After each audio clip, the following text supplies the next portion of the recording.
Peekaboo. Who's there? Oh, it's me. That's right. Is it Monday already? Is it time? Is it that time? It is time. It's time for the A to Z program. You're right here with me on popculturepros.com. I'm Eric Zant, and this is the A to Z program. Am I going to say that like 6 times before it gets old? No, I'm not going to. But we got a great show for you tonight. You have landed on Pop Culture Pros. You've landed on the one talk show, the greatest talk show on the internet today, voted by you. As you voted for me, and you know what? I don't know what to say to this. I don't know. I'm overcome with emotion even bringing this out. You, the listeners, the fans, voted me the greatest talk show of 2021 so far on the internet, on any podcast. Me, from me, for everyone, Dave, on the program, we just want to say thank you from the bottom of our hearts. Thank you for the support. Thank you for the votes. And speaking of Dave, do you remember Producer Dave? Of course you do. Producer Dave is the man who makes everything happen here at the A to Z program. And I have a treat for you guys. I happen to have Producer Dave right here in the studio. Producer Dave, are you there? Where are you? Are you? You rang? Oh, there you are. Oh my God! I was getting worried for a minute. I thought you jumped on the train and went north. Can never get off this train. I jumped on before it was popular, and I got my permanent seat right there in the front. You sure did. It might sometimes it might say Baby Dave, but hey, I'll sit right there. It's right. It's right there, man. It's like nobody comes up into this section but us. That's just how it is. Well, the boss sneaks up once in a while. He kind of likes to like squeeze his way up into what do you call that? The coach. Where's everybody? First class. That's it. First class. First class. Yeah. Yeah. He does that. But you know what? That's okay. He's the boss. He makes me do all these things that people don't understand, like wash his car, wash his windows. I had to clean his gutters once. You believe that? I had to clean Florida gutters. I'm sure at the same time, him and his buddy Bunker were there just sipping, some hard lemonade as they watch, work and I have gutters. I have sweat literally pouring off my brow, and all I can smell is IPAs and Mets T-shirts and cigars, and it was just, I never want to relive that moment again. But you know what made it all good is knowing, Dave, that you and I brought them together in peaceful harmony. We rekindled that friendship, and I feel like the world's a better place. I don't know about you. Absolutely. I know for them it is too. Well, if it isn't the worst show, thank you. I'll take that, because being the worst means you're the best, and that's just, Dave. We have to accept that. We have to accept that we're number one. That's okay. That's okay. But tonight, everybody, we have a great show for you tonight. Tonight, we're going to do the old test in Eric's noggin again. We're going to see what I got up here. We're going to see what this guy over here can come up with to get stuff out of here. I mean, there's plenty of room. Look there's no hair right here. So anyway, I got a good top 10 for you. And Dave, I've been watching the news lately.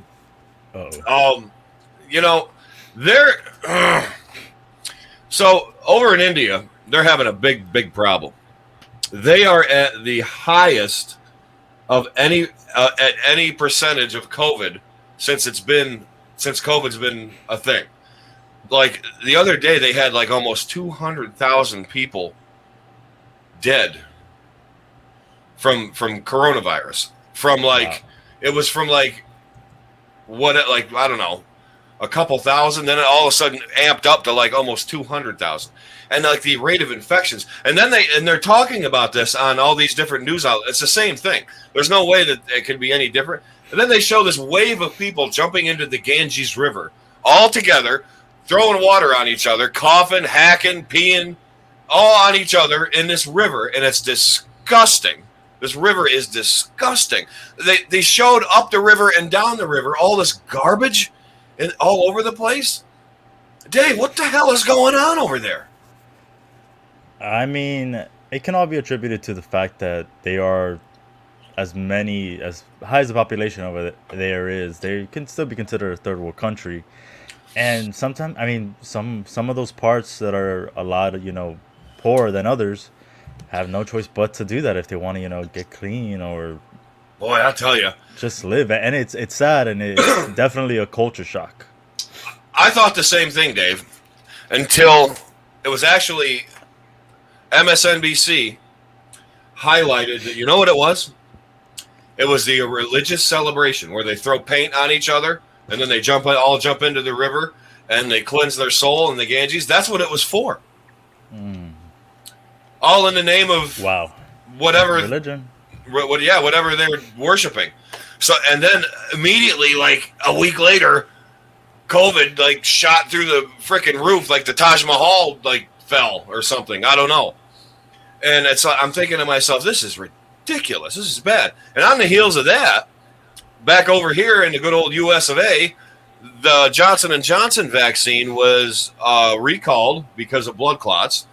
It is now put back on the market, and there's going to be a stipulation on there saying, those AstraZeneca ads on like TV Land when it's like, have you or a loved one ever suffered from asbestos and stuff? You know what I mean? Like you hear all that stuff, but then they throw that drug right out. It's like, if you or your loved one has ever experienced, high blood pressure or blood clots or something, take this, but it may cause, auditory cancer, and your toes may fall off, and like you may have lizards living with you after a while. It's like, holy shit, nobody can. All these, so they're putting like a warning label on it saying may cause blood clots, which is good. That's fine. What got me from that whole statement you just made was the fact that you just referenced TV Land. You know why? My mom used to watch TV Land, and I became a fan of Gunsmoke. Like, I never watched it when I was a kid. I thought it was dumb, but like I learned to love it, and I absolutely love Gunsmoke now. And like the hour-long episodes that are in color, not the black and white ones, they're kind of dumb. But oh, dude, it's so great. And my mom was older, and that was her generation, and she watched TV Land. She'd sip her drink, and she'd watch TV Land, and then because I'd hear all these funny, all these ads, like you say, if you have rheumatoid arthritis, take this, but you may suffer from liver failure, kidney failure, heart disease, heart attack, kidney cancer, bone cancer, eye cancer, sneaker cancer, notebook cancer. It's like, oh my God. It's like, you know what? I'd rather just sit here and die rather than take that.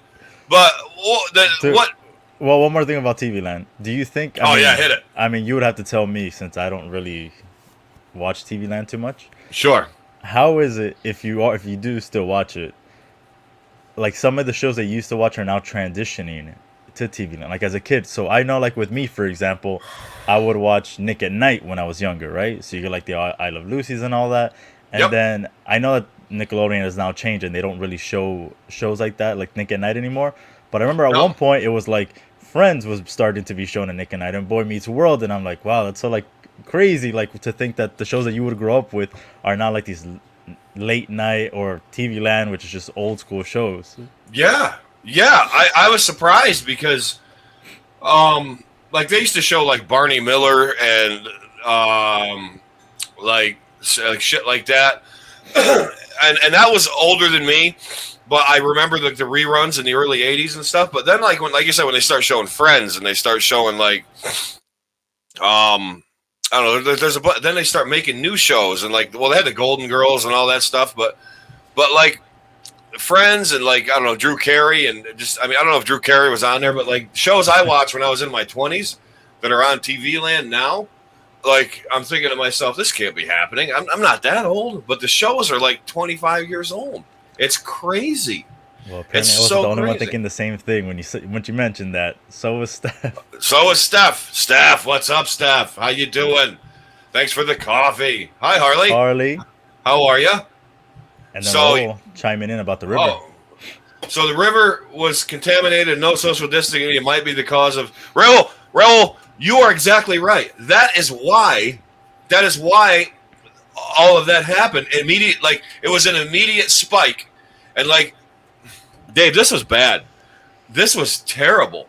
If you watch some of the news clips that these people were showing, like, I don't know who was over there filming it, but they were showing, like, it was ridiculous. They were showing families over loved ones, die, like people expired, and they showed all these people running into Ganges all happy and like cleansing themselves of their sins or their bad things. And I'm thinking to myself, oh my God, this is like spring break times 5,000.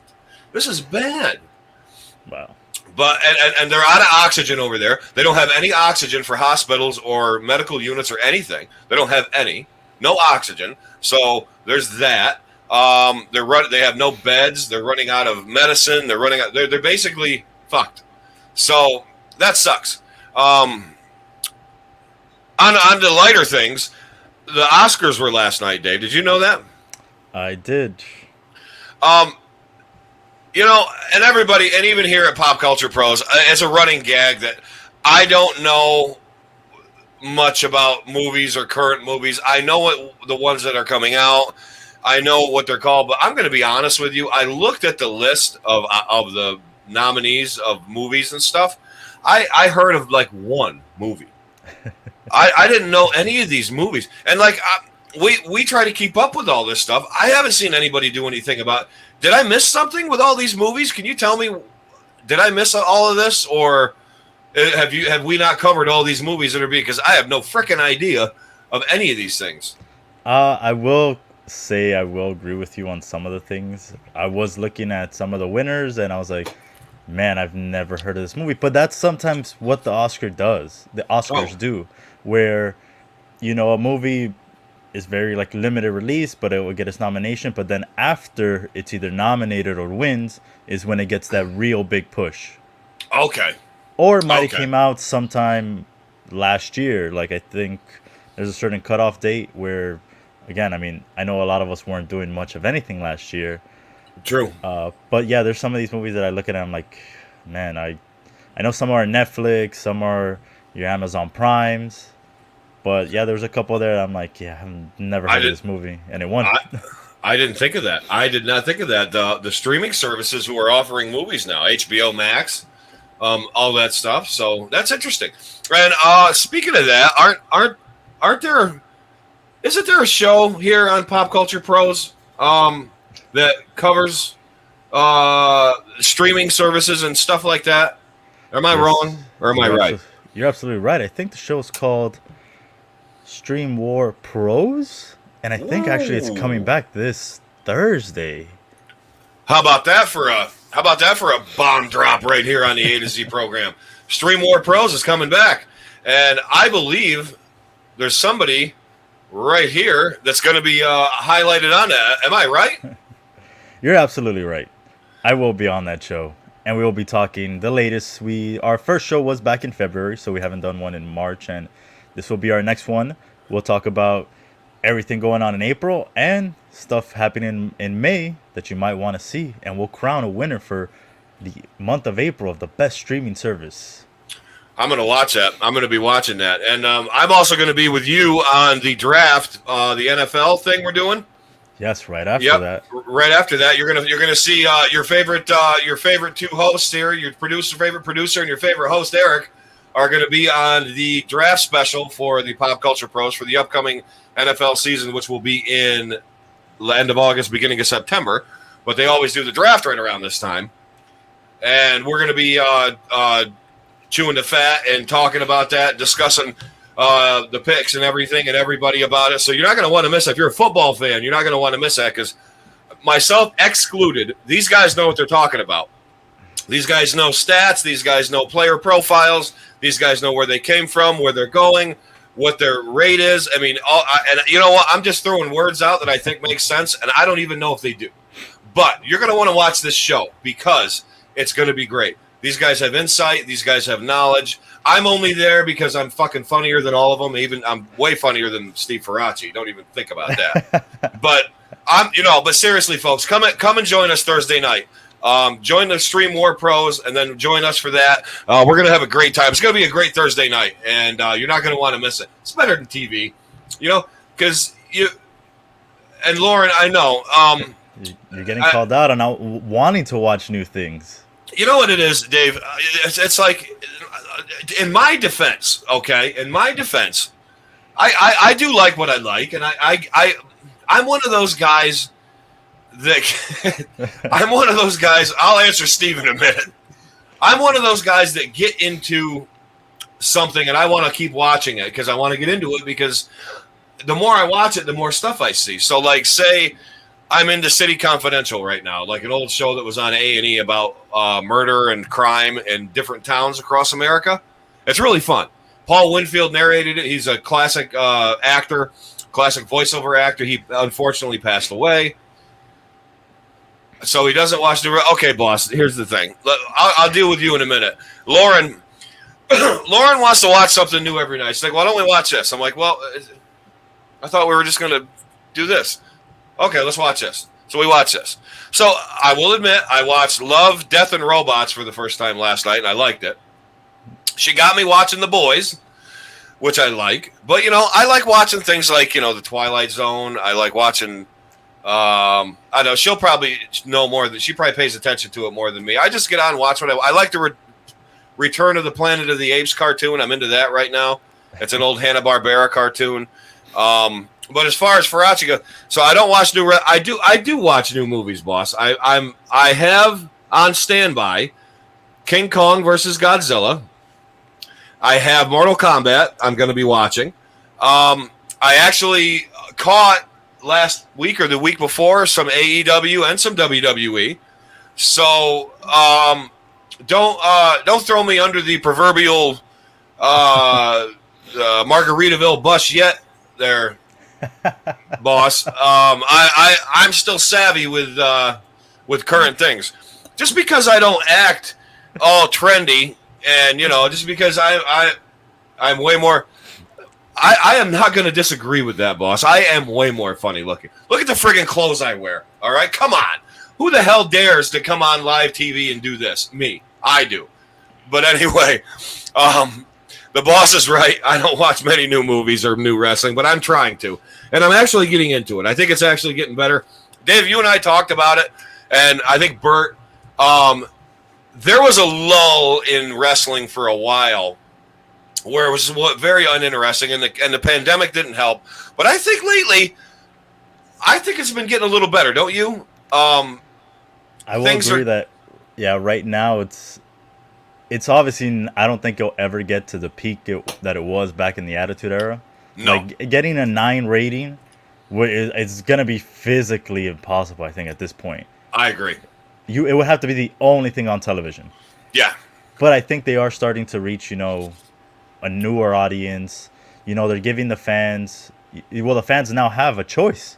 Now it's not just WWE or even New Japan. That's sometimes harder. Now in the States, you have AEW, and now they're bringing in your Impact. Last night, you had Impact Wrestling pay-per-view, and you had AEW guys there competing, and the greatest wrestler in the world right now walked away with the Impact World Heavyweight title. I did see that. He is the champion of both shows. I did see that. Now, you know what's cool about this? And I'm not going to plug Kenny Omega or anything, but why did my voice get so high right there? Steph, I'm drinking a mixture of Voltage, Code Red, and Whiteout Mountain Dew, and I had one of these, and I had a C4 earlier. So we might just see Eric have a heart attack. I might implode right here. I'm doing my best to spontaneously combust. But no, back in the territory days, Dave, you would have Ric Flair show up like on World Class. Then you'd see him in Crockett. Then you'd see him in Georgia. Then he would go like to the Pacific Northwest or wherever. He would pop around and do stuff like that. And I think this is cool what they're trying to do. I think underneath it all that these smaller wrestling companies are trying to bring back territory so guys can work. That's why I was on the fence. I didn't want to make a judgment call on any of this because I honestly think this is what they're trying to do. They're trying to bring back the territories. They're trying to give guys – there's a lot of wrestlers out there that want to work, and there's a lot of good wrestlers out there that need to work. Whether that means or they don't get the time. They don't get the time. They don't get eyes. So this, I think, yeah, you're right. It gives every wrestling fan an option. It's not just we got to stick to this one product, and if we don't like it, what are we gonna do? Now, if we don't like it, go watch what you do like. We have options. We have options now, and we have you have NWA again, NWA Power. You have, and there's like Pro Wrestling Guerrilla or something, I think, and there's all sorts of cool. Yeah, there's all sorts of cool shit now that's gaining momentum, and I think it's great. Ring of Honor. I mean, there's so much cool stuff out there, and I think it's great. I do think it's great. And I know Kenny Omega has 3 titles, which is correct. And Raul, I agree. Sometimes being trendy sucks. Sometimes you have to be an island. While no man is an island, sometimes it's okay to be on one. I agree, Raul. Raul, you're great, dude. Raul's great, isn't he? Isn't Raul one of the coolest dudes ever? I love Raul. Raul, when you come up to Binghamton and you watch a Mets show or a Rumble Pony show, I want you to. I'm going to make it a point to come out and meet you. I'm going to have you on the show. You and I. You're going to be the guest live. You're going to be with me. So before we continue, I do want to get to some of the comments that we kind of skipped. Let's do it. One of them here is Harley. 18 more days to go until she finishes her freshman year of college. Freshman year? Man, congrats, Harley. Wow, congrats. Good for you, Harley. Good for you. Keep that up. Keep going. Think about how quick this went. Your freshman year, then your sophomore year is going to go like that, and your what's after the sophomore? Junior year. That's going to go, and then your senior year, and then you're going to be a doctor or something. That's great. Good for you. And one other thing, being that you brought up the shirt, I was trying to find someone else, but I couldn't, so that people could see. Maybe one day, come dressed just like him. Well, it's I've already got the headband, so here we go. I could be Dude Love right now. And that could happen. That could actually happen.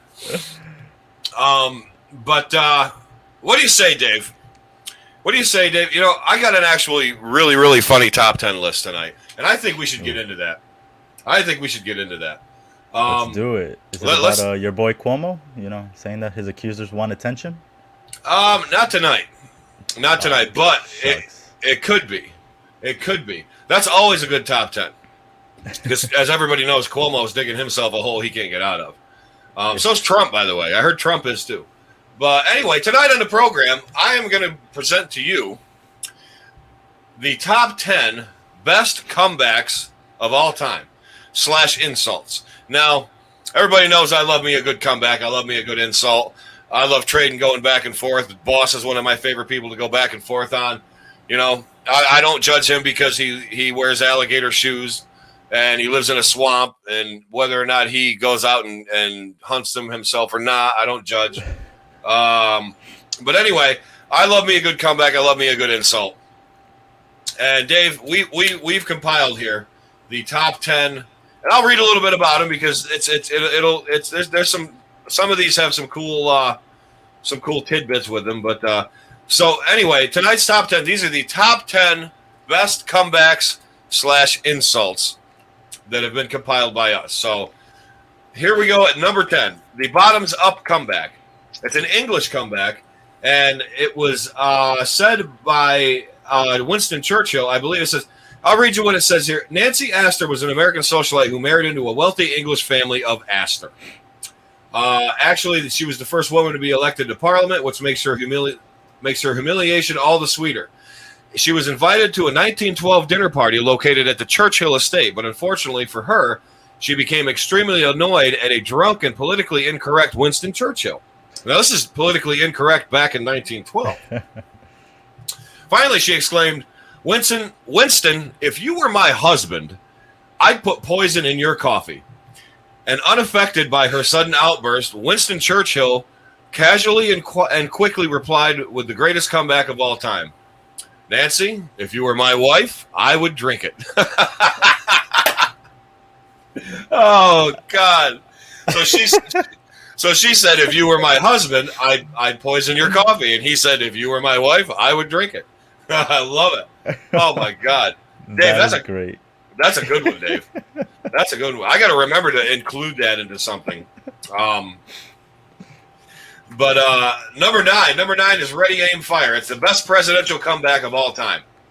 Now everybody thinks presidents are very pious and very reserved, and they have to look good, and they don't want anybody to hate them, and they don't want to get their truth. Well, this guy, Calvin Coolidge, he was the 30th president of the United States, by the way. He was at an opera and disillusioned with what he was hearing, and it was actually a poor performance. He exclaimed after hearing this very, very terrible opera singer. An audience member leaned over to him and said, "Well, what do you think of the singer's execution?" Because apparently the singer got killed after it was, like they're going, "Oh, oh," and they get struck by lightning in the Viking helmet. I don't know, something like that. And they said, "What do you think of the singer's execution, Mr. President?" And he said, "Well, quite frankly, I'm all for it." And that's pretty good. That's pretty good. It's kind of like when Steve says he's going to the store. I'm all for it. So anyway, number 8, Dave, is Well, You Asked, and it's the obvious comeback. And this was a reporter who was talking to Mohandas Gandhi. Mohandas Gandhi, he's associated with civil rights, nonviolence, but you never really associate this guy with having a quick wit. But he didn't have to fight with his fist, but simply used his words. And after gaining fame for the campaign to promote colonial India's independence, because they were being governed by, yet again, the British, Gandhi traveled to London and met with British authorities. And the British were curious about the strange, small man who was constantly bombarded with questions by the press and photographers. And one day, a reporter cried out, "What do you think of Western civilization, Mr. Gandhi?" And in a monumental moment of pause, Gandhi replied, "I think it would be a good idea." Wow, Gandhi, savage. Gandhi, you salty dog, you salty dog, you. Oh my gosh! So that was number 8. Number 7 is keep your seats in an upright position. It's called the greatest comeback, greatest in quotes, because it is actually started out with the greatest of all time, who would be Muhammad Ali, the greatest boxer of all time. Now, Muhammad Ali was known for his. Let's just say what's true. He was very, very self-centered. He had a very high opinion of himself, especially when he was a boxer. And whether it was all part of his show, it probably was to garner attention because he just liked the spotlight. But there's no arguing that he was probably one of the greatest, if not the greatest boxer of all time. And a wonderful humanitarian at that. So, and I actually heard he was a really, really nice man. So Muhammad Ali was on Eastern Airlines once in the early 70s, and a flight attendant was making her final checks on all the passengers, but noticed Ali failed to fasten his seatbelt, and she kindly asked him to do so. And Ali replied quite arrogantly, "Superman don't need no seatbelt." And not intimidated by the boxer's reputation and fame, the flight attendant replied, "Superman don't need no airplane either."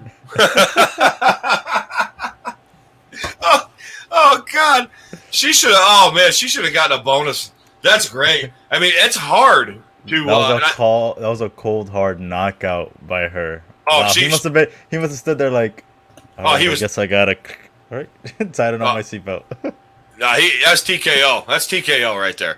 And he probably, knowing Ali, he probably absolutely loved it. Like, man, he probably loved that. So that's number 7. Number 6 is Smell You Later. And this is from Oscar Wilde. Now, Oscar Wilde is widely known for his wit and intelligence in plays. He's a playwright. He also wrote a novel, The Picture of Dorian Gray, which I recommend you read because it is a very, very, very good book. But he was no stranger in wit and quick wit and comebacks in real life. So after a performance of one of his plays, Wilde went on stage and welcomed a warm reception. People applauded and threw copious amounts of flowers. But there was one unsatisfied person in the crowd. And they threw a rotten cabbage at the playwright. And Wilde picked it up, and with a straight face, he said, "Thank you, my friend. Every time I smell it, I shall be reminded of you." Ooh, that's a very English comeback. I don't know how that made it up to number 6, Dave. Yeah, it can go either way. It can be like, okay, I remember, that I can't make everyone happy. like you, or yeah, I'll think of it as you because you smell like this cabbage. It's yeah, because Oscar Wilde, as dry and as pompous as the British are, that to me is like a typically British comeback. I don't know, but nevertheless, I like Oscar Wilde, and it was good. Now, this one, Dave, number 5, is appropriately titled A War of Words. And this is America comeback. So Henry Ward Beecher was abolitionist who liked to speak his mind. And when the Civil War took its start, Beecher traveled throughout the U.S. attempting to garner support in favor of Lincoln and his Emancipation Proclamation. Everyone knows what that is. So he said the Union would beat the Confederate in 60 days during his travels. And when he made a trip to England, this was used against him. At that time, war was still a very sensitive topic among the British due to the Americans winning the Revolutionary War. You got to remember, this was like 30, 40 years after, maybe 50 years after the Revolutionary War and the changeover of government. We became an independent nation. Great day for us. But it was still very sensitive among the British due to that. And while he was speaking in Manchester, one hostile man cried out, "Why didn't you whip the Confederates in 60 days like you said you would?" And he hesitated for 1 second. 1 second, Beecher did. And he turned around to the man and said, "Because we found we had Americans to fight this time, not Englishmen." I love it. That's amazing. I absolutely love it. I absolutely love it. Oh, my God. That's the best. That was the best one. That's the best one so far. That should be number 1 right now. Wow, that one's great. That really should be number 1 right now because anytime you can slap something back at somebody who tried to force a tyrannical monarchy on you, and we come back and basically just shove you back off the country, the continent, and back to England. And to give him that comeback, that's classic. That's wonderful. I'm proud right now to know that I read that by that man. Absolutely. That's great. Hey, and speaking of English, British people, our buddy Winston Churchill's back, and he has an honest comeback. This one's called Churchill's Honest Comeback, and what he was doing is early in his career, he was meeting with another member of his parliament, I guess. And after a long-winded speech, Churchill began to close his eyes and fall asleep. And at the sight of this, the member became visibly angry and shouted, "Mr. Churchill, must you fall asleep while I'm speaking?" And instead of making attempts of an apology or a cover-up, Churchill simply replied, "No, it's purely voluntary." So he just punched him back and said, "No, I chose to fall asleep. There's nothing." Now, Dave, it's a little known fact that I do a great Winston Churchill. I mean, matter of fact, I can imitate Winston Churchill better than I can the boss. So I'm gonna pretend right now that I'm this member of Parliament, and then I'm gonna be Winston. You want me to be the member of Parliament? You be the member of Parliament, and I'm gonna be Winston Churchill. Yeah, you go ahead. Ready? Go ahead. All right. Mr. Churchill, must you fall asleep while I'm speaking? No, it's purely voluntary. Oh, God. I don't know. That's okay. It was okay. Oh, I think your English guy was better than... I'll cheers to that. I feel like Churchill's either at the front or the end of a lot of jokes. He really is. Now, I didn't know he was this salty until I looked up this list because, like, I always knew he was, we will fight on the beaches, we will fight on the landing ground, we will fight in the air, I always knew that side of him. Like, he's a very proud British, guy, full of pride, which is cool. That's an amazing speech if anybody ever wants to go on YouTube and listen to it. It's pretty cool. World War II. But no, Churchill, I never thought he was this salty, but apparently he was quite wise ass. So that's kudos to you, Winston. His parrot, I think, is still alive, by the way. the parrot that he owned. So number 3, Dave, that was number 4. Number 3 is Face the Truth, and this is the best self-effacing comeback. I don't know what that means. But what it is Abraham Lincoln was not the most attractive of presidents, but he was, in a sense, almost fascinatingly ugly. Fascinatingly ugly. Can you imagine like going to like the food court at the mall and they got this like hideous thing coming up and like checking you out, like waiting on you, getting your money, and you go, "Thank you. You are fascinatingly ugly." I mean, how can she like get mad at that because you almost like properly insulted her? I got to remember that one. Fascinating. Everybody write that down. Fascinatingly ugly. Use that at your own will and perseverance. But anyway, during the debate, Lincoln was accused of by his most hostile opponent of being two-faced. Lincoln managed to accomplish what few men had done before. He defended himself without insulting the other man, and he even poked fun at a flaw of his at the same time. So Lincoln calmly turned to the crowd and said, "If I had 2 faces, do you think I would be wearing this one?" That's pretty good. That's a great pretty comeback. Good. That's a great comeback. That is an awesome comeback. Can I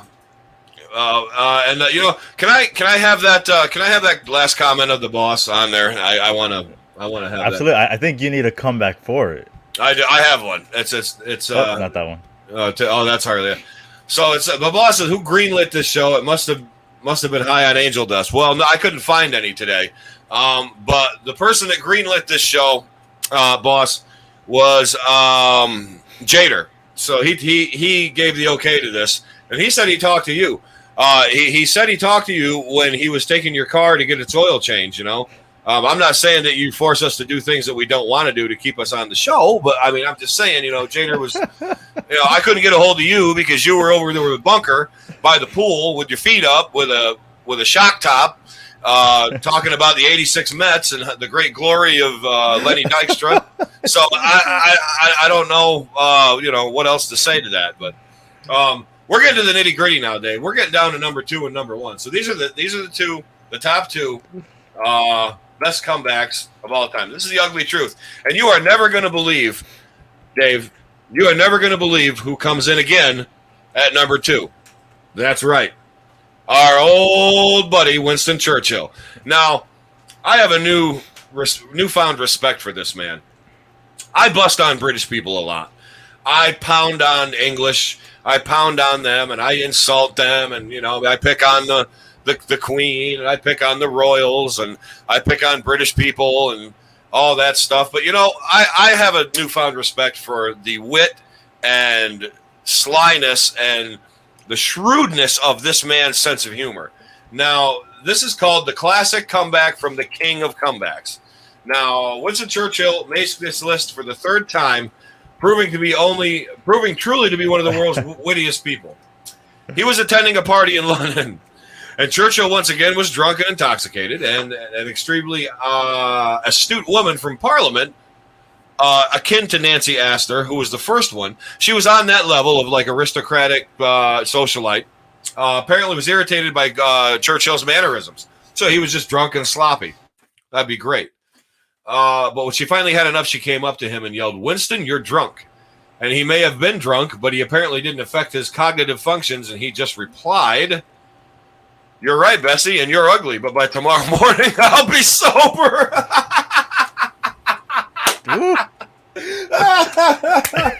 Oh, God. Oh, Winston. I love Winston Churchill. I absolutely love Winston Churchill now. He's my favorite. He absolutely has some of the greatest comebacks, right? He has some of the greatest comebacks of all time. I'm a Winston Churchill fan right now. And I'm calling Funko out. I want a Funko Winston Churchill made. If it's not made already, I want a Funko Winston Churchill, preferably drunk at a party for Parliament people. I want that. Or just a regular Winston Churchill. That could be like a chase figure. Could you have it any other way? He should have at least a pint of something. Something, and like a little parrot, and like that top hat. Did he have a monocle? I don't know. I kind of feel he should have if he didn't. But this is the last one. This is number one, and Dave, this is the number one comeback insult. They're saying of all time, one of the greatest of all time. And I happen to make this list, and I think it's pretty good. But I'll let all you be the judge of this. Okay, so this is called properly equipped. The might not have happened comeback. So for those of you that don't know him, Major General Peter Cosgrove is Australian. He was interviewed by a radio recently, and to read his reply by the lady who interviewed him concerning guns and children, regardless of how you feel about gun laws, and you have to love this. This is one of the best comeback lines of all time. And a portion of an ABC radio interview, which I provided here to read, the broadcaster and General Cosgrove, who was about to sponsor a Boy Scout troop visiting military headquarters. So he was on the heels of doing that while this reporter was interviewing him. So here's the female reporter. So, General Cosgrove, what things are you going to teach those young boys when they visit your base? And Cosgrove replied, well, we're going to teach them climbing, canoeing, archery, and shooting. And the interviewer said, shooting? That's a bit irresponsible, isn't it? Cosgrove replied, I don't see why. They'll be properly supervised on a rifle range. Then the interviewer said, well, don't you admit that this is terribly dangerous, actively to be teaching children? And Cosgrove said, I don't see how. We'll be teaching them the proper rifle discipline before they even touch a firearm. To which the female replied, but you're equipping them to become violent killers. Cosgrove's reply to that was, well, ma'am, you're equipped to be a prostitute, but you're not one, are you?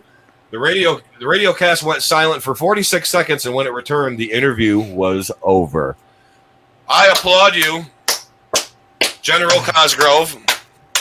That may have been the most subtle comeback of all time. And I hate to tell you this. Subtle? Well, I mean, you didn't... Where's anything subtle about that? Not really, but you didn't see it coming, like silent. And it was just, I can hear him like in Australia, like, well, yeah, shrimp on the bobby, you know. And he's like a crusty old general, like, sir, you're equipped to be a prostitute. You know, I don't know. They like wear those funny hats with the rim going up to one side, like Crocodile Dundee. I can picture like an old guy look like Crocodile Dundee wearing a alligator jacket. Maybe he borrowed Steve's shoes. And like he was sitting there at the interview. But you know what? Regardless of how you feel about anything, that is a good comeback. I mean, despite what the interview was about or what she was getting on him about, that interview, that comeback was great. So, ladies and gentlemen, they were the top 10 greatest comebacks of all time. And I got to say, Dave, there was about 7 or 8 of them in there that might be some of the greatest of all time. What do you think? Absolutely. There were some there that were fantastic. And you're getting some slack here, though, from the comments. As you can see here, the boss, Steve Farace, said, and I quote, I bust on British people a lot, and I pound them too. End quote. Eric Zant on the Pop Culture Pros Network. You forgot the word on. Pound on them. Verbally, boss. Verbally. And then this Funko said, Laura did not like the Funko comment. Lauren, I'm guessing you have a lot? I don't have a lot. Okay, backstory, quick sidebar. Lauren is a avid collector of action figures and collectibles. She likes collectibles, and she has some cool ones too. I used to be an action figure collector. I got rid of most of my collection, but I'm still avid and I keep up with it. You know what I mean? But she's still into it. She likes Lord of the Rings and she likes gargoyles. Remember the cartoon gargoyles? She got me into that. So there's something that is new, old but new, that I got into. So, you know, don't pick out my nipple rings just because they don't look like Cuomo's, all right? So, anyway, she is not into Funkos at all. Now, and I don't know why, it's just not her thing, but I like Funkos, and I'll tell you why I like Funkos. This is a great story.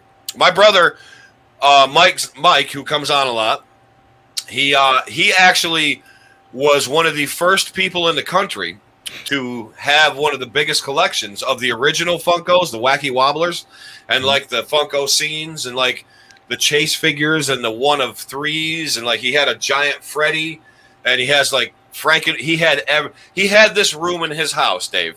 If you walked into it, it was like walking through a hallway of heaven. All it was pop culture bliss.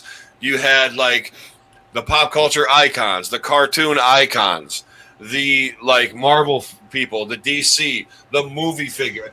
they were just all over the place, and they were the wacky wobblers. And then they started not wobbling; they just made the figures. Because I literally witnessed the transition of Funkos to, because they made Pops back then, but Pops weren't as prevalent as the wacky wobblers.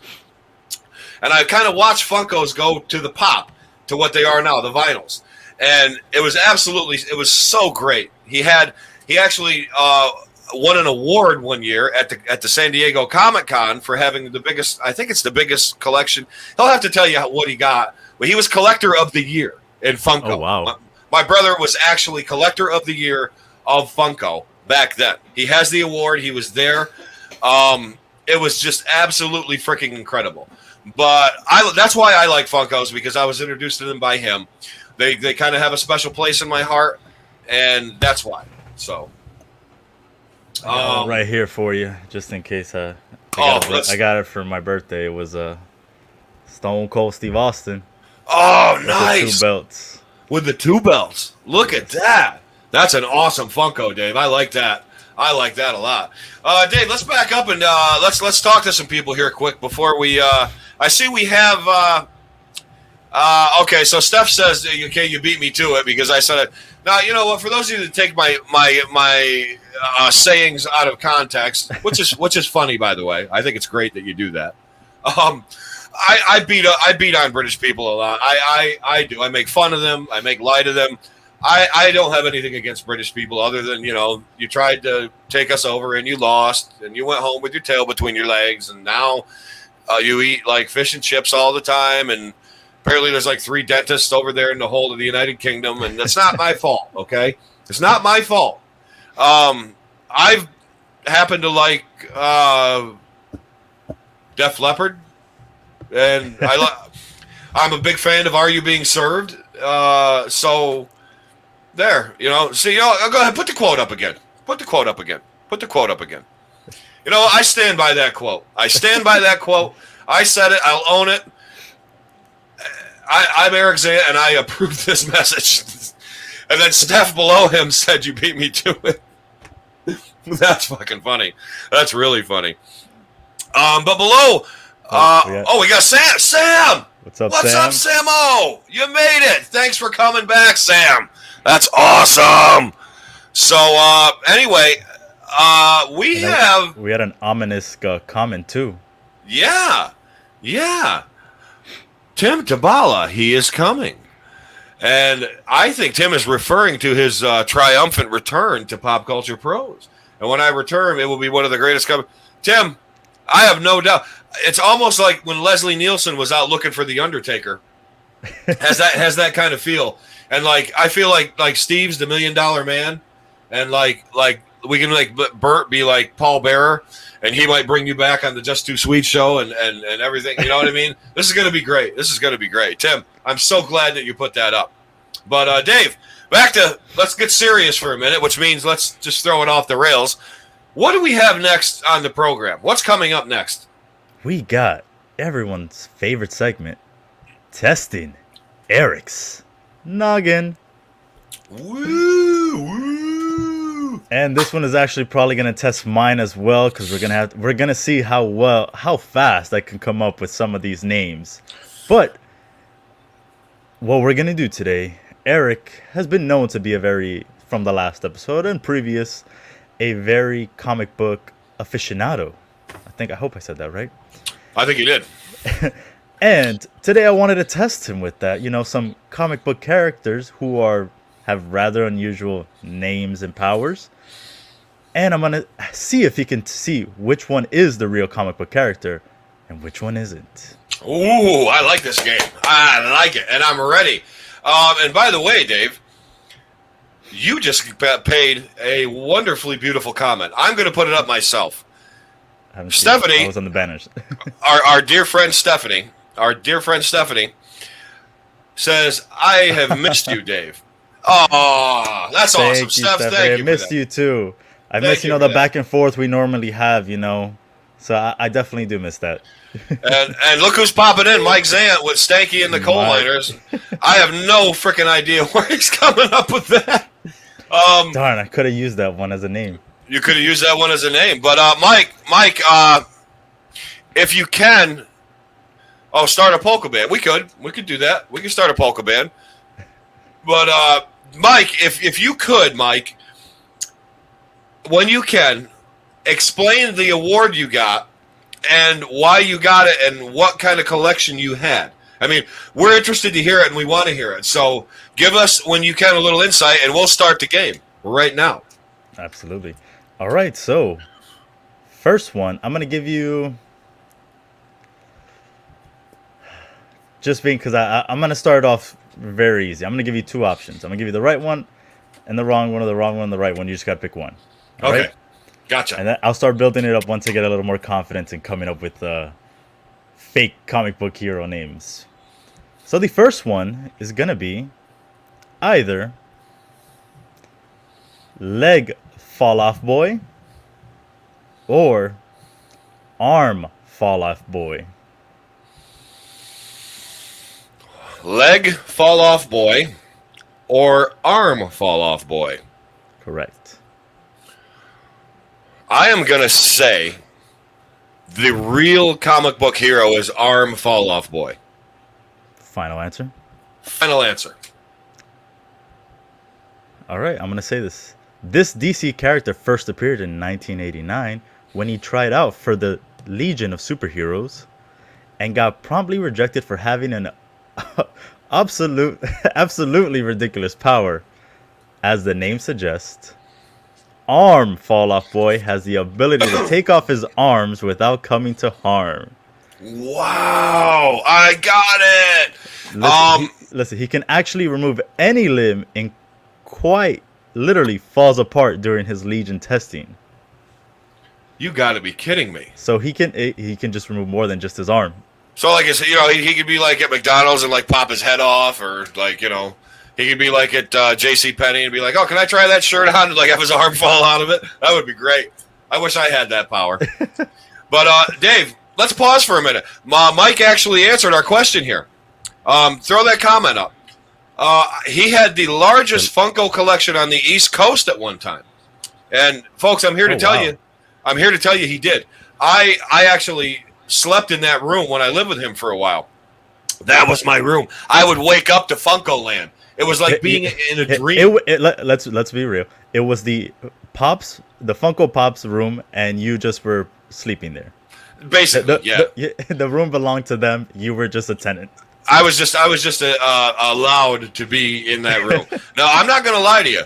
There were a few mornings when I thought that giant Freddy like moved on his own and like would look at me. Like I'd wake up at like 2-3 in the morning. I'd be looking down there. I'd be like, oh my God, is he really looking at me? And yeah, I think he had a Bob's Big Boy too. Maybe it was awesome. Freddy. I can't remember what it was, but it was creepy.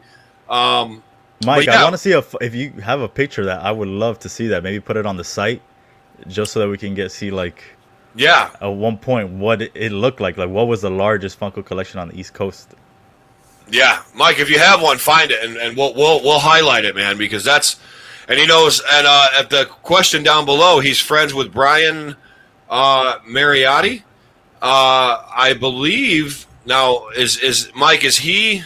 Who is he, Dave? Tell us who Brian Mariotti is. For those of that don't know, including me.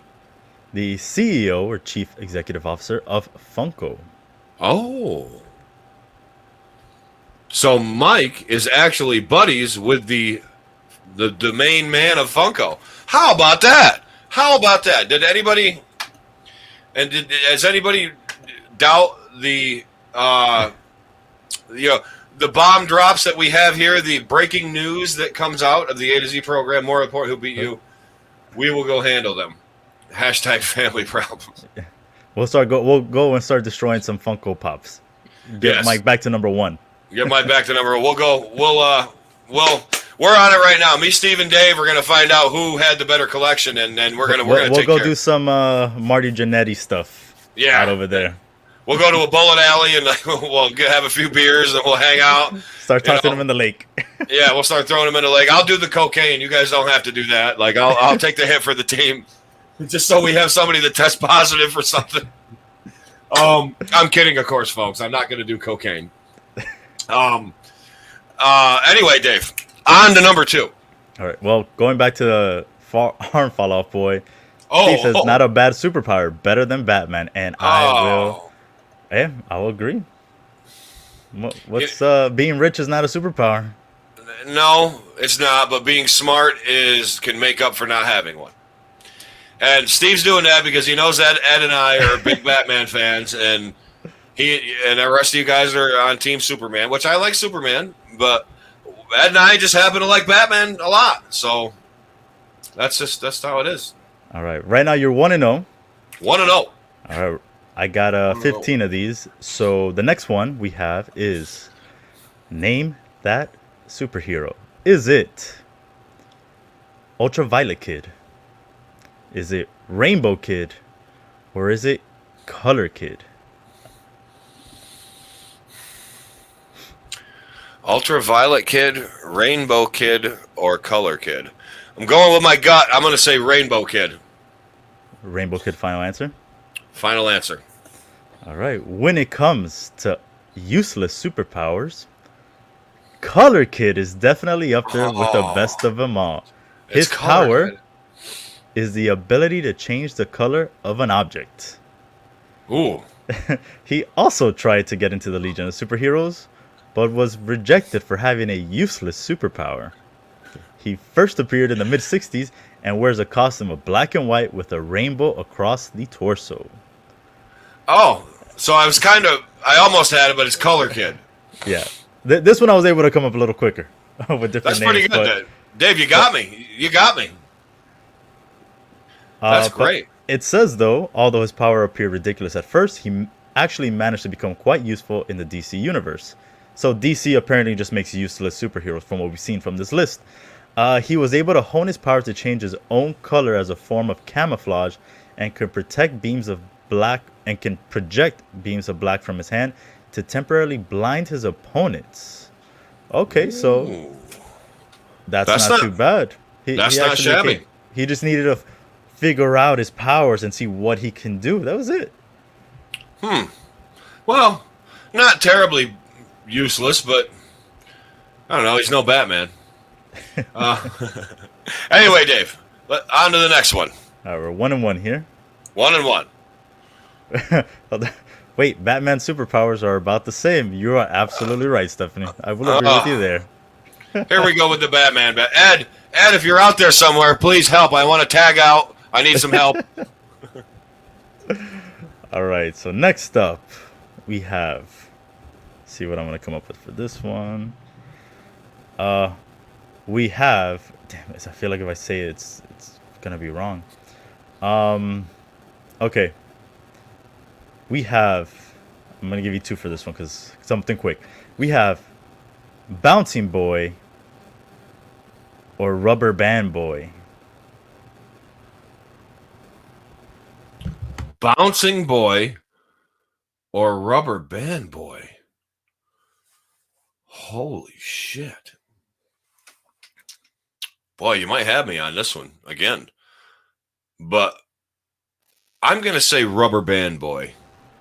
Rubber Band Boy, final answer? And it's probably wrong, but I'm going to say Rubber Band Boy. All right. Let's see. Just going to read what it says here on the thing. We're fairly sure that this superhero was inspired in part by the humble pufferfish, as his ability is remarkably similar to that sea creature's defense mechanism. Bouncing Boy is a scientist from the 30th century who gained his powers in a lab accident by drinking a super plastic fluid. As a result, he is able to inflate his own body to become entirely round and spongy, able to bounce off any surface. Wow. And you know what? After I said Rubber Band Boy, I said, God damn it, it's probably Bouncing Boy. I got to go with my first instinct. I got to do this. All right. 1 and 2. Bring him. All right. So next up, we have either Madam Death, Madam Evil, or Madam Fatal. Madam Death, Madam Evil, or Madam Fatal? Madam Fatal. Final answer. Final answer. All right. Oh, God, this is horrible. I'm going to read exactly what it says here. The 1940s, when cross-dressing was seen as a fantastic punchline and a little more. DC created Madame Fatal for their crack comics title, a character who is otherwise a reasonable crime fighter, but who decides to dress up as an elderly woman to do it. Wow. By day, Madame Fatal is the wealthy actor Richard Stanton, but when his young daughter is kidnapped, he decided to go undercover to find out who did it. For some reason, he uses his talents as an actor and costumer to go undercover as an old woman with a cane. Wow. That's pretty interesting. So it was a man dressed up, basically like a Mrs. Doubtfire type of deal. Basically, yeah. Wow. But a superhero. Well, who knew? That's pretty cool. So what am I, Dave? What am I now? You're 2 and 2. I'll drink a Red Bull to that. Oh boy, hold on. This one's gonna be tough because I wouldn't even know what to say for this one. And I would walk 500 miles. Wow. And Bunker would walk 500 more to Steve's house. All right, here I'm just gonna create some stuff here now. Just All right, next up we have either one of these. We have either the Planter, the Floral Master, or Floronic Man. The Planter, the Floral Master, or Floronic Man. Yes.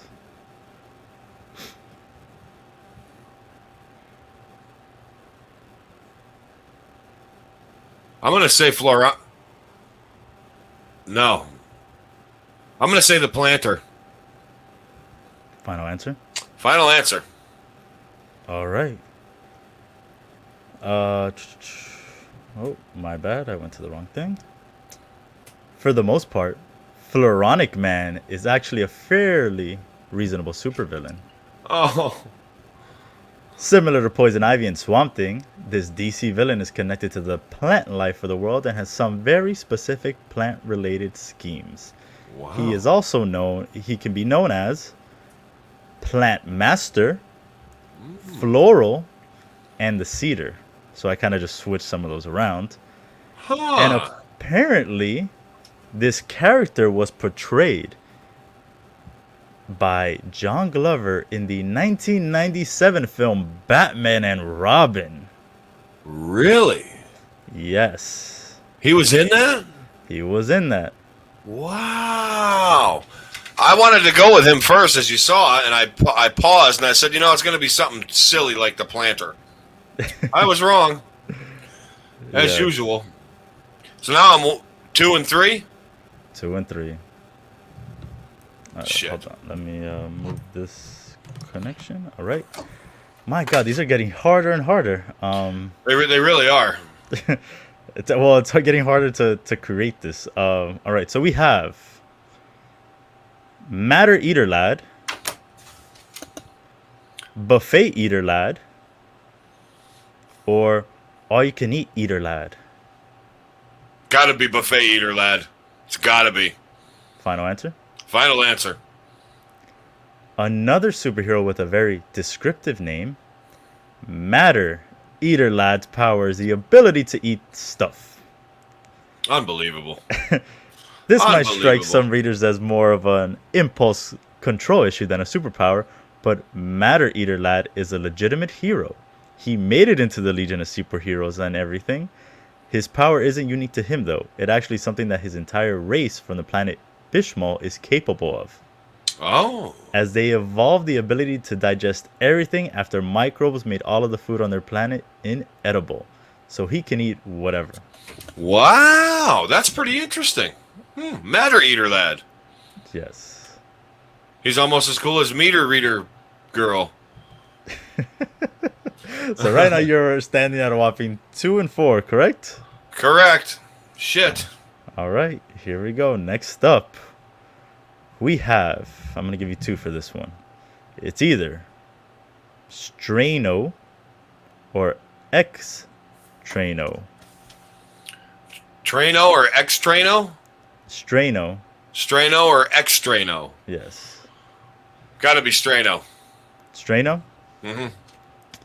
All right. Few people will remember. Well, okay, so I'll read from the top because if not, thanks to Benedict Cumberbatch and Doctor Strange, few people will remember his DC counterpart from the late 80s, Ex Drano, which is Spanish for strange. It would be extraño, but I was not going to say it in Spanish. I didn't even know it was like that until I just read this. Oh, no. So it's meant to be the... Extraño. So Okay. it's like strange. Okay. So that's why I say Strano. Unlike Doctor Strange, however, this Hispanic hero is the epitome of every gay stereotype.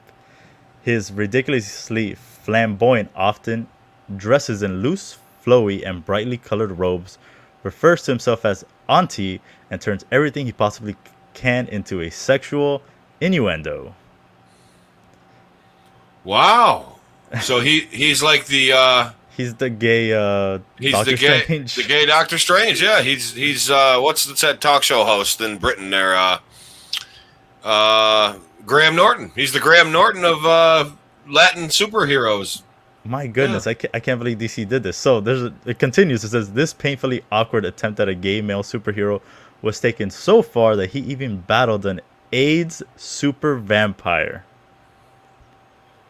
What? DC did that? Oh man, DC, I gotta give it to you. I thought I hated you because of Justice League. This just makes it even worse. I was gonna say, I mean, they were in the toilet before. Now they've been processed by the sewer plant now. That's terrible. I want to know who thought. You know what's a good idea? An AIDS super vampire, and we'll make him fight the gay guy. We'll make him fight the gay guy. Not like that, that's not like, being spot on like profile bigotry or anything towards, people infected with. It's not like assuming people that have AIDS are all gay or anything. That's what that's assuming. You know what I mean? What a douche. Whoever came up with that, shame on you. Shame on you, DC. All right, next up, we either have Hemoglobin or Hemogoblin. It's Hemogoblin. I know it is. That's the final answer? That's the final answer. Here's where this list goes. Speaking of AIDS super vampires, of course he's going to be on this list too. Hemogoblin is literally a vampire who infects the victims he bites with HIV. So this is the guy that Extraño was fighting. That's him? He was fighting Hemogoblin? An AIDS-infected vampire who not only turns you into a vampire, but now you're going to be an HIV-positive vampire. Oh, God. I hope his story gets better. It's as if an 80s villain who weaponizes HIV wasn't quite disturbing enough. There's more. Hemogoblin didn't gain this power naturally. He was created by a white supremacist group with the intention of affecting every non-white person in the world in order to kill them off slowly. So, like I said, what was DC doing here? Who the hell? Who greenlit this? What was like the Grand Dragon of the KKK, the editor back then? I mean, what the hell is going on here? If I was appalled before, I'm mortified now. It gets even better. I keep reading. It says, it also appears that this vampire is somewhat unique as he doesn't bite. His bite doesn't turn his victims into vampires themselves. It just infects them with HIV. We don't know how that works. We're just not too concerned with finding out. Luckily, he only appeared in 2 issues, but that was 2 issues too many. I agree. Oh my God, he needs to be like forgotten and wiped off the planet. That is crazy, Dave. Oh my God. Wow. I'm speechless on that one. I'm fucking speechless on that one. All right, we're gonna continue on. All right. What are you at now? 3 and 5? 3 and 5. 3 and 5. Okay. Next up, we have Armless Lion Man, Legless Lion Man, Armless Tiger Man, or Legless Tiger Man. I'm going to go with Armless Lion Man. All right. Where is it that it says his name? All right. One of the earlier Marvel villains. Finally, Marvel came out with a bad something. Wow. It just took them, half the list. One of the earlier Marvel villains, Armless Tiger Man, was originally known as Gustav Hertz before a tragic factory accident changed his life forever. He lost both arms in the incident and was left with a passionate hatred for machines as a result. Over time, Hertz trained to become a fearsome warrior using only his feet. He sharpened his toenails into claws and honed his teeth into fangs. He is agile, strong, and terrifying, as well as a cannibal. Whether it was fighting with his teeth that gave him a taste for blood, or just an extension of his less than sane rage that did it, Armless Tiger Man loves to chow down on his fellow man. See, at least this one, it's ridiculous a little, but not as bad. No. It was not as bad as, half the things we just read that DC tried to come up with. This is actually like a breath of fresh air compared to some of the crap that DC has been trying to. It's no wonder. I mean, DC had their powerhouses, the Supermans, the Batmans, the Green Lanterns, the Wonder Womans. But I guess when they were trying to develop like the secondary, like the mid card of their comics, they shit the bed. Like the bed was the bed was shit and thrown out the window. I mean, I can't even. Oh my God, that they were horrible. I hope I forget all that. Oh my God. But right, you're at 3 and 6, right? 3 and 6. Yep. All right. Next up, we have he, she, or it. She. Final answer. Who did this? Because God, more deeply offensive gender stereotyping combined with some nonsensical storylines. Who could it be but he, she? Created for Boy Comics by Charles Byro, he appears in a single comic from 1943. This ridiculous criminal was half man, half woman, hence the name, with a face that is split down the middle. He also described as being as deadly as the female and as strong as the male of the species, which makes us wonder quite what Byro was thought of women. He uses the power to confuse, seduce, otherwise manipulate people using one half of him/her at a time, helped out by a hat pulled down at a carefully angle and a tendency to talk to people without ever actually facing them head on.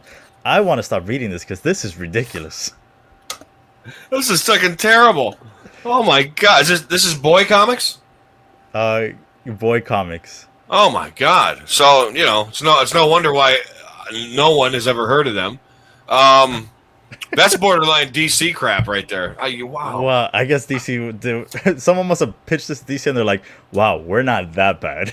Yeah. We had an HIV infected vampire already. We don't need anything worse than that. This idea is just terrible. And if you look at the picture of it, it's literally like if they cut someone in half and they made one side look like a man, the other side look like a girl. The side with the man has short hair.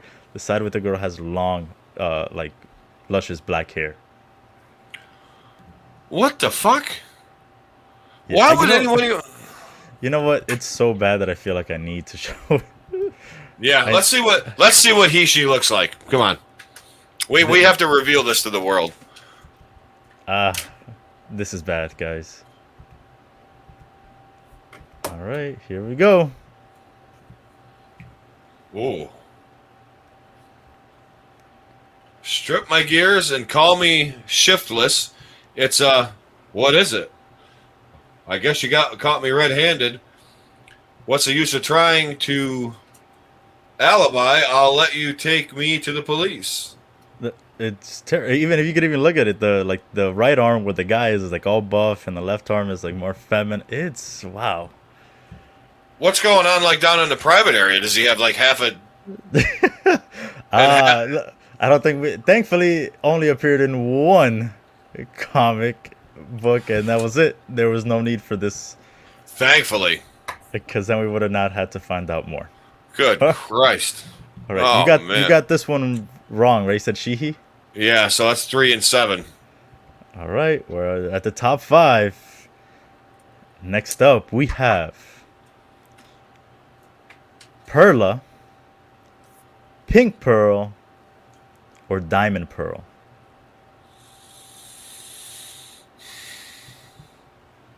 Perla.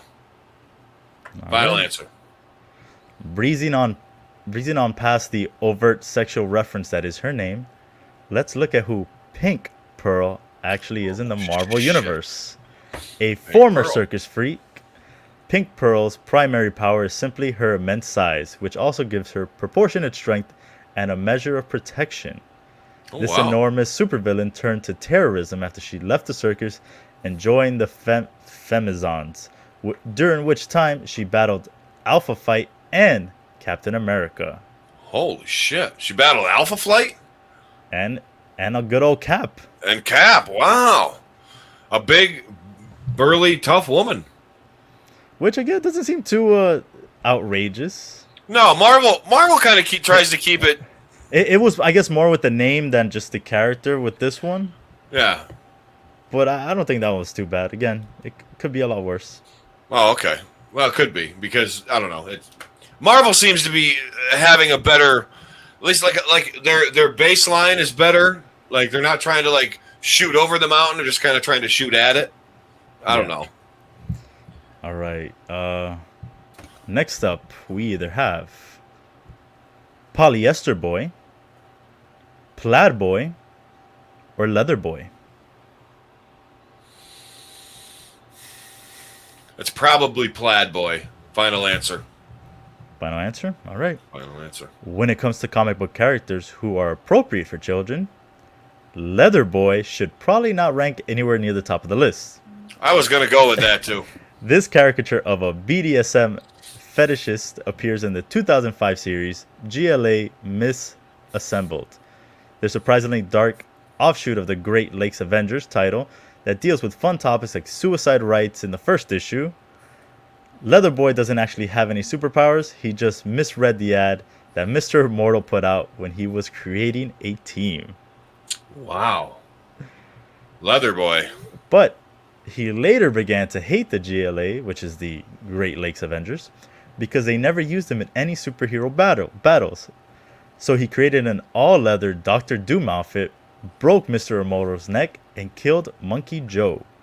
Wow. You know what he kind of reminds me of? Did you ever see Kick-Ass 2? Yeah. He kind of reminds me of, I don't forget what his name was in the movie, but McLovin's character that he dresses up in the leather. Is it Red Mist or something like that? Something like that, yeah. Oh That's my God. kind of what it reminds me of, because he didn't have any superpowers or he wasn't good. He was just rich. And just he rich. dressed up in leather. Or like Stephanie said, kind of like Batman. I Yeah. don't know. Leather? Yeah. Yeah, Batman's kind of risque in his outfit, yeah. Oh God, so I'm 3 and 9 now. Like, All right. We still got 3 more to, catch you up there at least. yeah, to get me up somewhere. All right. Next up, we have Snowflame, Snowflake, or Flamer.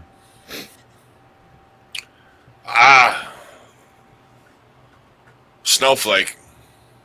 All right. Final answer. This superpowered villain has only appeared on one occasion in the DC universe, although once was probably enough for a villain that taught kids that snorting vast amounts of cocaine was a great way to get superpowers. That's right, Snow Flame is Flame. literally a drug-fueled supervillain who also has a day job as a Colombian drug lord. Snowflame's powers include super strength and the ability to burn with a white flame, both achieved by snorting up some white stuff. Wow. So he did so much coke, he became like a supervillain. Exactly. With super Oh my strength. God. A Colombian drug lord's in there. Hang on a minute. I'm going to do a line. I'll get him. like Juan Valdez or whatever. Or Yeah. no, well, not Juan Valdez. Not He's Juan the- that's a coffee guy. He's the coffee guy. Who am I thinking of? Pablo Escobar. Pablo Escobar. snorting like I don't know, like I'm picturing like Al Pacino but like him, Scarface. yeah, Tony Montana. Tony Montana, one of the worst Cuban accents I've ever heard. But anyway, Oh man. so I'm fucking sucking ass here. 3 and 10. Whew, I've only got 2 left. I gotta get one of these right. all right, let's see. We got either Juice Genie, Juice Genie, Gin Genie, Gin Genie, Vodka Genie, Vodka Genie. or Mountain Dew Genie. I think you're trying to throw me off with the juice. I think it's Gin Genie because Vodka Genie doesn't. That kind of sounds like somebody my mother would hang out with down at the bar. What was the last one? Mountain Dew Genie. Mountain Dew Genie? No, that's me. I'm drinking that right now. So, yeah, I'm going with Gin Genie. All right. Like Snowflame, Gin Genie is a character that somehow made it into the pages of comics despite getting her superpowers by I can't even say this word, embedding a mood-altering substance. In this case, however, Gin Genie's powers come into being when she drinks alcohol. A mutant in the Marvel Universe, Gin Genie had the ability to create and project seismic waves. The strength of these waves were proportionate to her blood alcohol level, but her mutation didn't make her immune to the effects of the booze. So she'd still get drunk. Exactly. She had superpowers. Yeah. What this meant was that in order to be effective in a team battle situation, Gin Genie also had to be at least a little bit drunk. Unsurprisingly, she was often more than a little bit drunk and tended to also be abusive when she was on the sauce. Oh. This meant occasionally drunkenly directing her own superpower at her teammates in a drink-aided rage, making her a far from idle, heroic, can't say it, role model for young readers. Heroic. Wow, David. Like I said, it just sounds like somebody my mother used to hang out with at the Legion or something. Well, it's kind of like Beer Muscle. Steph, maybe that's her enemy, Beer Muscles. The guy, you always got the one guy at the country bar. He's Beer Muscles, and Gin Genie hangs. That could have been her husband. They would have been a power duo. Yeah, Beer Muscles and Gin Genie. That's fucking great. That's a good one, though. That's a good one. See, again, that's not one that sounds bad. Like it'd be okay. Like, I could see it going like a certain direction where it's not too bad. Yeah. Is it Marvel? Yes, that one was Marvel. So they're coming up with the better ones. Yes. All right. We're at the last one. You are at 4 and 10. I am. I need to at least bat 250. Salvage it. Yes. All right. My goodness. All right. So this one is either Mother Flow, Heavy Flow, or Period.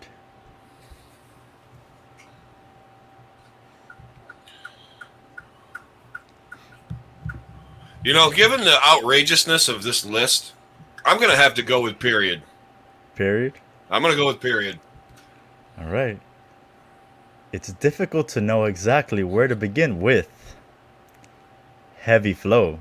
Heavy Flow. I knew it. A character that manages to raise a huge number of questions at the same time as being significantly more disgusting than the majority of superheroes or villains.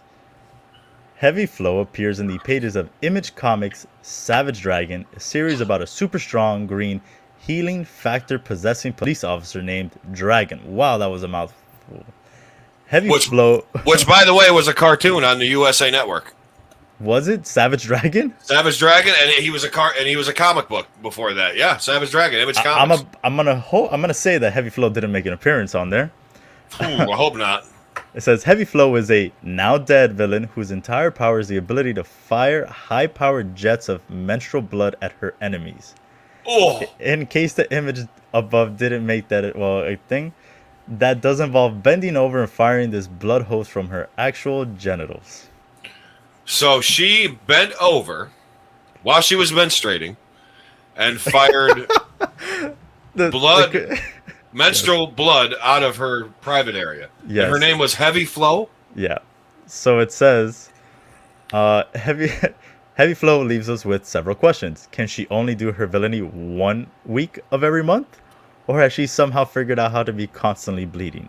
Can she like always be menstruating? Always pissed off? I don't know. There's a, Yeah. I'll tell you something. I'm never like if I ever meet like a woman named Flo now, that's gonna be stuck in my head. I'm not even gonna shake her hand and be like, okay, it's okay. Your first name isn't Heavy, is it? Oh man, let's see if Is there a oh picture my of her? goodness, I got a photo of it and it is exactly what you would think. We got to see it. We have Uh, to see it. I will say viewer discretion is advised, everyone out there. Yep, viewer discretion advised. So if you don't want to see this, turn the video off and just listen. Yeah, so you can skip on over to the next like 20 to 30 sec. Well, not let's say 30 to a minute because this is I'm gonna do it in 3, 2, 1. Oh, good Christ! They don't Yeah. call me Heavy Flow for nothing. I guess not. That's a very graphic. Yeah, Wow. She's a healthy woman. and we're gonna remove it now. But yeah, That's that was disgusting. Heavy Flow. That That's was Heavy Flow. So far, well, throughout this game, we've met a HIV infected vampire. We've met a Latin gay Doctor Strange. We've met a leather boy, and to top it all off, we've met Heavy Flow. Heavy Flow. Is she the best one? She was the top one. She was the number one on that list. I agree. I agree. Hemogoblin. I never want to hear that name again. Oh my god. I mean, there were some stupid shit, but Heavy Flow. I mean, how is that not gonna? I just don't know. What are people who thought of this is a great villain? And that got past the censors, Dave.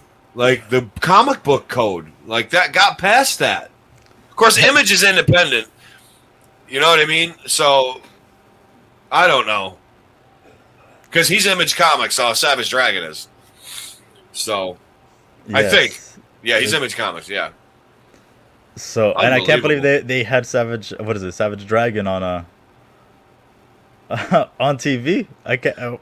What would have happened? Yeah. It's kind of like, I mean, they could have figured some way around it, just like they did with Spider-Man and what's this guy's name, the vampire. Oh, Morbius. Yeah. Morbius, where they never really had him bite anybody. It was all through like the hands. Yeah, I was like, Exactly. which was kind of corny, but it was still okay. You know, I don't know. They found a way around, that violence, but wow, Heavy Flow. Heavy Flow. That's going to be on my mind for the rest of the night. Heavy Flow. Oh, Sam says that's some sick shit. It sure is, Sam. That's really sick shit. That just goes to show you what's in the mind of some of these guys. They get desperate, comic book creators. Because let's face it, they're just seeing what sticks at this point. Yeah, throwing it at the wall, and they're odd fellows to begin with. So, to come up with fanatical situations and stories, you got to be a little bit like, thinking outside the box. In this case, way outside the box. But wow, that was a good game, Dave. That was very challenging for me. I really sucked. I only got 4 out of 15 right. Or 4 out of 15. 4 out of 15. I went 4 and 11. Oh my god! I'm never going to hear the end of that one from Farace. But you went just like the Eagles record this year. This upcoming year. I was the Philadelphia Eagles. Well, who thunk? But I think we're about out of time, Dave. I think we're going to wrap her up. What do you think? Do you think we're about ready to go? Yes, sir. I think we should just plug everyone's stuff this week, and let's do it. Hit it, Dave. All right. Well, today the A to Z program episode 21 was brought to you on Mondays as per usual. Tomorrow should be the gentleman to my left over here can confirm. Just Too Sweet show. Yes, we'll be there. We'll be All right. there. Yep, we are doing it. We will be there. So tomorrow, just too sweet show, and then right after the 4-quarter show, Wednesday brings you the Put It in the Book show. That's where the boss and everyone talks about their Mets talk, and they're not doing too bad. DeGrom is still an animal.